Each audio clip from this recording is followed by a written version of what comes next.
Welcome to bang on boys channel. ఈరోజు మనం ఆ అఖిలాండకోటి బ్రహ్మాండ నాయకుడు కొలువుతీరి ఉన్న ఆ చిలుకూరి బాలాజీ టెంపుల్ గురించి తెలుసుకునే ప్రయత్నం చేద్దాం. అఖిలాండకోటి బ్రహ్మాండ నాయకుడు ఆ వెంకటేశ్వరుడు కలియుగ ప్రత్యక్ష దైవం. తిరుమలలో కొలువై ఉన్నాడు.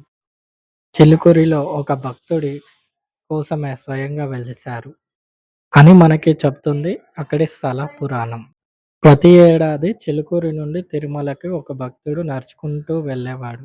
అలా వెళ్ళే భక్తుడికి వయసెక్కువ అయిపోయింది.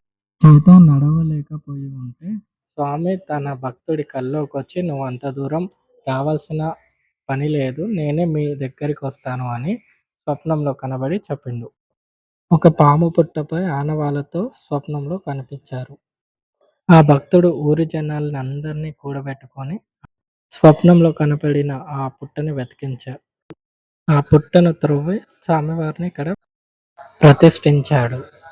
ఈ స్వామివారికి పాదాల దగ్గర అమ్మవార్లు ఉంటారు. కుడివైపు మహాలక్ష్మి ఉంటుంది. ఎడమ వైపు భూదేవి ఉంటుంది. ఒకే శిలపై అమ్మవారిద్దరితోని కలిసి ఉన్న స్వామి కాబట్టి ఏకశిల అని పిలుస్తారు. చిలుకూరులో భక్తులు తమ కోరికలను తెలిపేటప్పుడు స్వామివారికి 11 ప్రదక్షిణాలు చేస్తారు. అదే కోరికలు నెరవేరాక 108 ప్రదక్షిణాలు చేస్తారు. దీని వెనుక కూడా ఒక స్టోరీ ఉంది.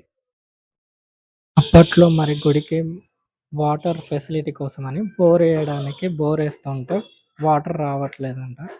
సో, అప్పుడు ఫస్ట్ ఒక అర్చక స్వామి వచ్చేసి 11 ప్రదక్షిణాలు చేస్తే అప్పుడు వాటర్ రావడం స్టార్ట్ చేసిందనమాట.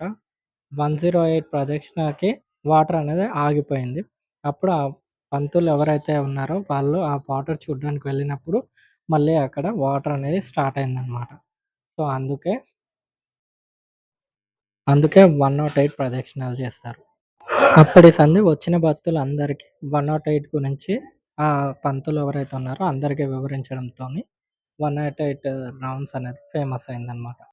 చిలుకూరు చుట్టూ ఇంజినీరింగ్ కాలేజెస్ ఉండడం వల్ల వచ్చిన వాళ్ళందరికీ ఇది చెప్పడం వల్ల వాళ్ళందరూ 11 రౌండ్స్ తిరిగి వాళ్ళకి వీసా రావాలని మొక్కుకోవడం.